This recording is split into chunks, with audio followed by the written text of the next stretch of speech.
Gênesis 30 começa registrando a angústia de Raquel que não conseguia engravidar. Ela era a esposa preferida de Jacó, mas era estéril. Sua irmã, Léa, por outro lado, era rejeitada, mas já havia dado 4 filhos a Jacó. O desespero de Raquel a levou a ter inveja de Léa. Foi naquele contexto que ela disse a conhecida frase: "Dá-me filhos, senão morrerei." Verso 1, Gênesis 30. Essa foi uma declaração que expressava toda a aflição extrema de Raquel. Naquele tempo, na cultura daquela região, uma mulher estéril não era vista com bons olhos.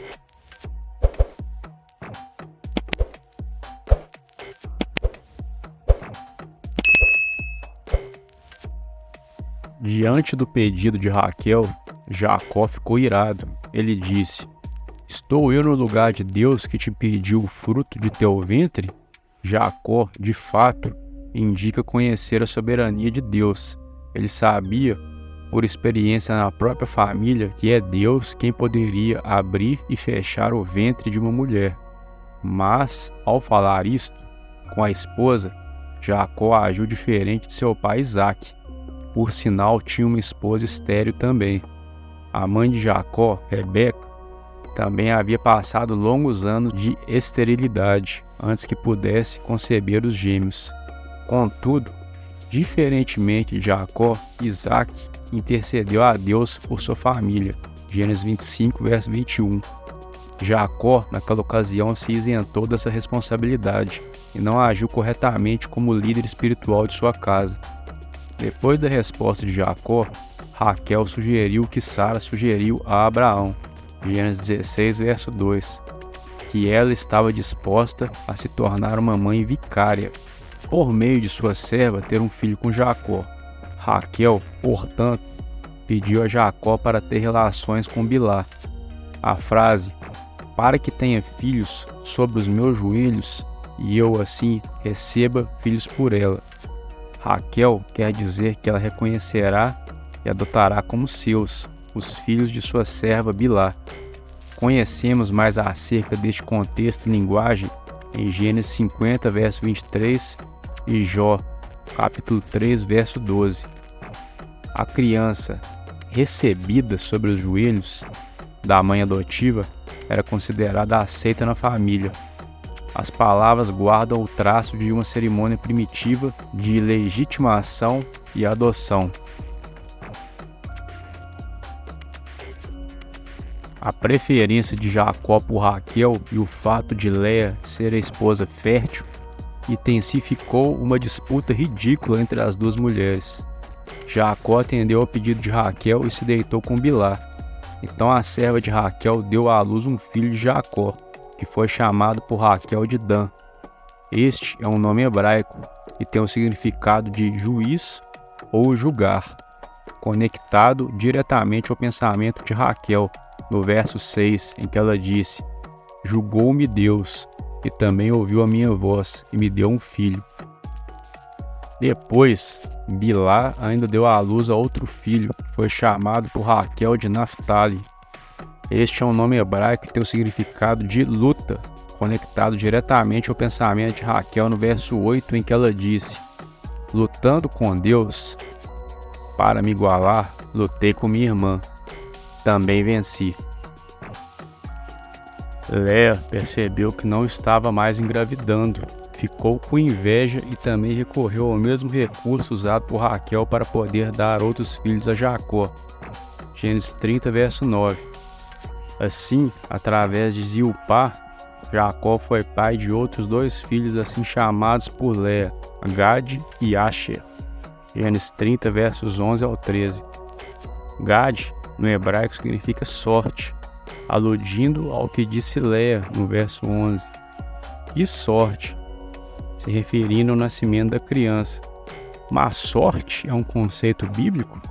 Léa quis dizer que ela teve sorte em seus planos. Gade parece ter sido o nome de um antigo ídolo arameu da fortuna, ou seja, sorte, cuja adoração existia entre os cananeus. Observe os nomes: Baal, Gade, Josué 11, verso 17,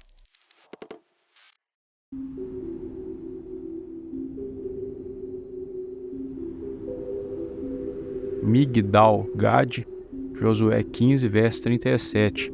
Os judeus na Babilônia praticaram idolatria oferecendo oferendas a esse ídolo de boa fortuna, sorte. Referência, Isaías 65, verso 11.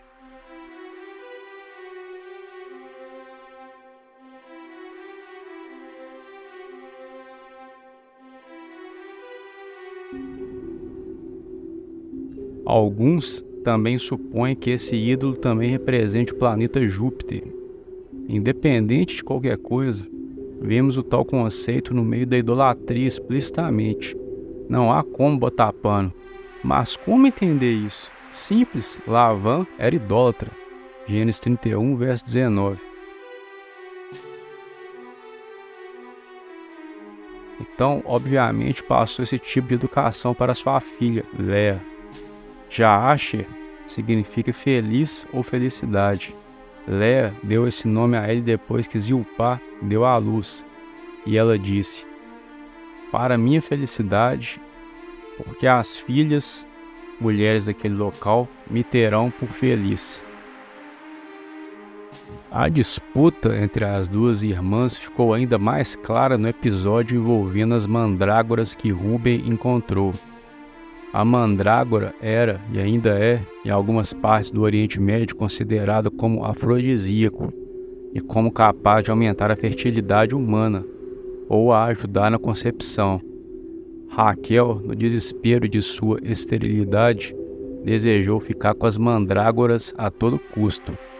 Para tanto, ela negociou com sua irmã, que lhe deu as mandrágoras em troca de uma noite com Jacó. Gênesis 30, versos 14 ao 16. Na noite em que Léa passou com Jacó, por causa do acordo com Raquel pelas mandrágoras, ela acabou concebendo seu quinto filho com Jacó, a quem chamou de Issachar. Gênesis 30, verso 18. O verso 17 diz claro que Deus ouviu Léa. Fica claro que Léa estava em oração por mais filhos, assim que percebeu que não parecia mais engravidar com facilidade. Deus, de fato, ouviu sua oração, como sabemos do versículo 17. Quanto a Léa indo em direção a Jacó, enquanto este estava voltando do trabalho para casa, ela fez isso totalmente de acordo com as regras éticas morais aceitas, visto que Jacó desconhecia a barganha que Léa fizera com Raquel. Se ela não o tivesse abordado, Jacó teria procedido para a tenda de Raquel, como era seu costume. Teria sido muito impróprio para Léa pedir a Jacó para deixar a tenda de Raquel depois que ele houvesse chegado lá. Ao dar o nome de Issachar, que significa salário ou recompensa, Léa disse: Deus me tem dado recompensa, pois tenho dado minha serva ao meu marido. Depois, Léa concebeu outra vez e deu à luz a Zebulun. Ao dar o nome de Zebulun, que significa residir, Léa disse: Deus me deu a mim uma boa dádiva. Dessa vez residirá o meu marido comigo, que lhe tenho dado 6 filhos. Na sequência, ela ainda concebeu e deu à luz a uma filha, a quem chamou Diná. Na Torá não consta como surgiu a informação na mente dela de dar o nome a Diná, assim como houve com os outros filhos, pois, como vimos claramente, o significado dos nomes dos filhos citados corresponderam às circunstâncias que cercaram o nascimento de cada criança. Diná significa julgamento. Nesse ponto, a Torá diz que Deus se lembrou de Raquel, ouviu sua oração e a tornou fértil. A linguagem se lembrou não quer dizer que Deus esquece de alguém, mas que nesse momento ele iria agir. As orações de Raquel foram ouvidas. Então Raquel concebeu e deu à luz ao seu primeiro filho, Iosef. É interessante perceber que Raquel atribuiu o nascimento de Iosef ao poder de Deus, e não às mandrágoras. Yosef significa ele acrescenta. Raquel, quando deu este nome, disse: o Eterno me acrescente outro filho. Os nomes dos meninos que nasceram exemplificam de forma muito clara o drama, a tensão e a rivalidade das duas esposas de Jacó. Gênesis 29, dos versos 32 ao 34.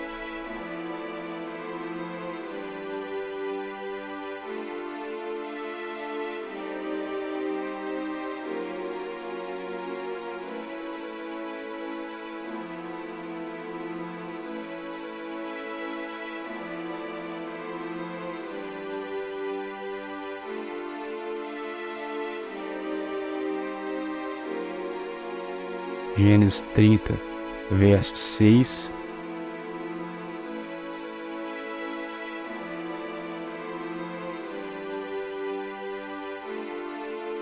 Oito,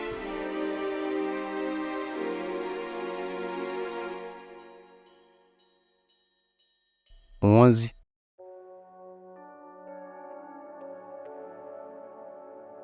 13,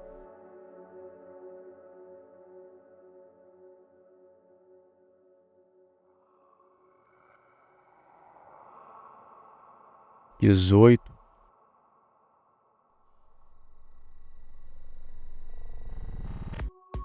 20,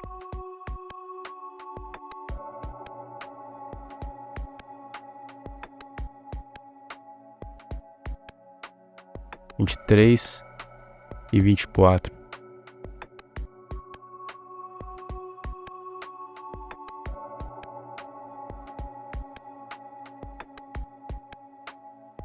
Dois nomes em particular se destacam nesse sentido.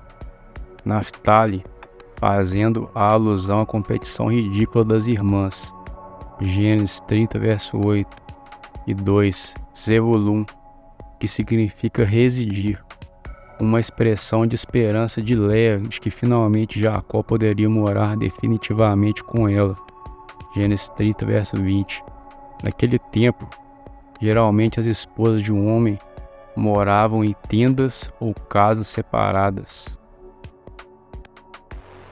Como o segundo período de 7 anos de trabalho terminou na época do nascimento de Yosef, Jacó pediu a Labã que o deixasse retornar à terra de seus pais. Mas Labã negociou com Jacó para que ele continuasse ali. Labã alegou ter experimentado que o Eterno o abençoou por amor de Jacó. A palavra experimentado traduz uma expressão hebraica que significa descobrir por presságio ou através de adivinhação. Labã era um homem pagão e obviamente ele adotava esse tipo de prática que era comum na Mesopotâmia. Labã tinha terafim, ídolo doméstico em casa. Gênesis 31, verso 19.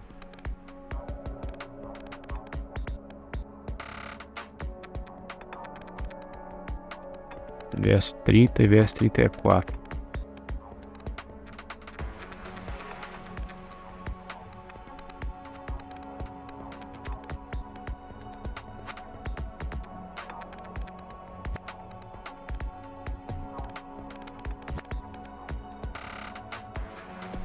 Embora no hebraico a palavra terafim seja plural, podia também aplicar-se a um único ídolo. Pelo menos algum destes ídolos talvez tivesse o tamanho e o formato de um homem. Primeiro livro de Samuel, capítulo 19, versos 13 e 16.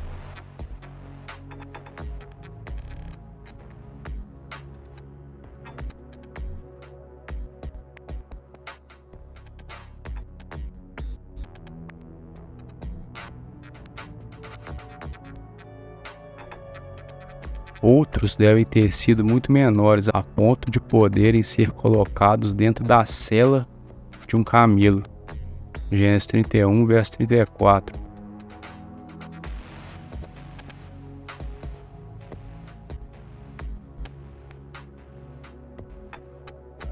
Às vezes, os terafim eram consultados em busca de presságios. Ezequiel 21, verso 21.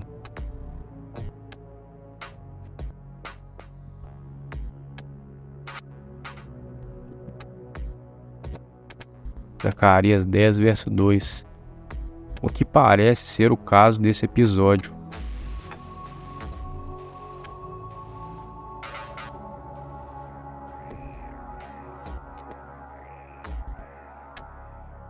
Apesar de Lavan ter provavelmente feito uso da prática de adivinhação para tentar descobrir o motivo do sucesso de Jacó, ele parece ter percebido que a bênção de Jacó vinha do Eterno.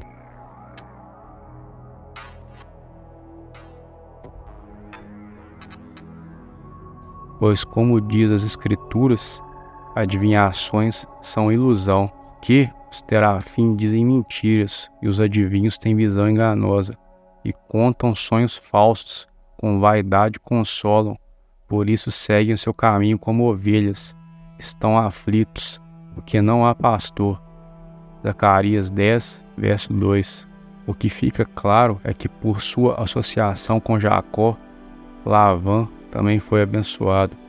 Gênesis 30, verso 27. Lavan realmente tinha interesse na permanência de Jacó e até pediu que ele fixasse um salário. Mas a generosidade de Lavan era apenas superficial, ele queria enganar Jacó fazendo-lhe ficar, porque isso lhe traria lucro. Então Jacó fez um trato com Lavan e acertou com Lavan que o pagamento do seu trabalho seria os animais nascidos pintados, malhados ou de cor normal. Gênesis 30, verso 32. Lavan prontamente aceitou a proposta de Jacó, pois ele sabia que esse acordo não lhe ofereceria risco, já que o nascimento dos animais não era tão comum. Gênesis 30, verso 34. Mas ainda assim o pilantra Lavan rapidamente se empenhou em trapacear Jacó. No mesmo dia ele enviou para longe todos os animais que tinham as características mencionadas por Jacó. Dessa forma, o rebanho de Jacó dependeria exclusivamente dos animais que haveriam de nascer do rebanho que não tinha essas características, o que tornaria a condição ainda mais rara. Gênesis 30, versos 35 e 36. Jacó continua a cuidar dos rebanhos de Lavan. A última parte do capítulo 30 do livro de Gênesis mostra como Jacó enriqueceu sob a bênção de Deus. Entre os versículos 37 e 39 temos a descrição de uma complicada estratégia que Jacó utilizou. Ele descascou certas varas e as colocou em frente ao rebanho, e nos locais onde os animais tomavam água. Jacó aparentemente pensava que, se os animais olhassem para as varas quando no cio, haveria uma influência pré-natal que faria com que a cria fosse da cor malhada ou incomum. Jacó também teve o cuidado de colocar as varas nos bebedouros apenas quando os animais mais fortes e robustos estavam em cio. Gênesis 30, versos 37 a 42.